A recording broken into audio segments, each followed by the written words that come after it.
اريا الحلواني يسوي انفولو لتركي آل الشيخ. لا لا يا ابو ناصر، ما لك داعي يا ابو ناصر، قفل حسابك، قفل حساب الملاكمه وقفل الملاكمه.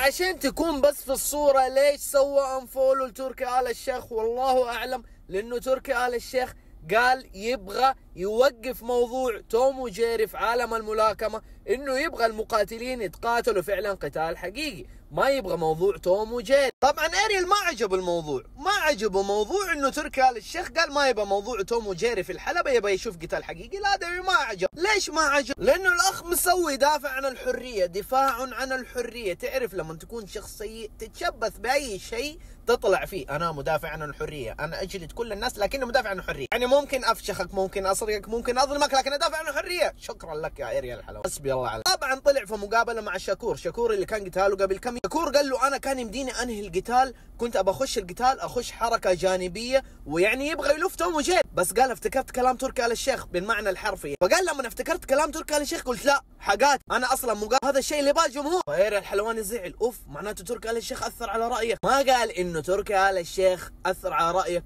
حنشوف قتال حلو وشوفنا قتال، لا اخذها شوف من اي جانب. تركي آل الشيخ قال لك كذا معناته يتحكم بحريه رايك، لا تركي آل الشيخ ظالم.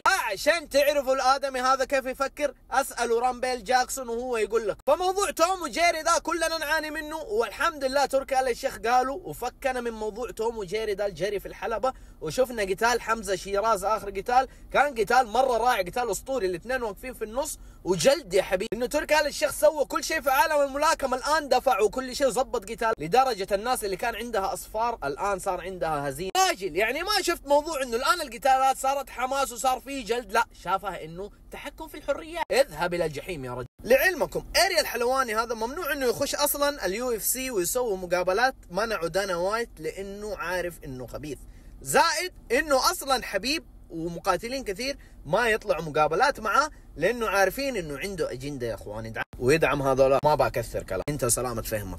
منشن ابو ناصر في المقطع، فولو لايك اذا حابب تعرف كل جديد في عالم القتال، والسلام عليكم.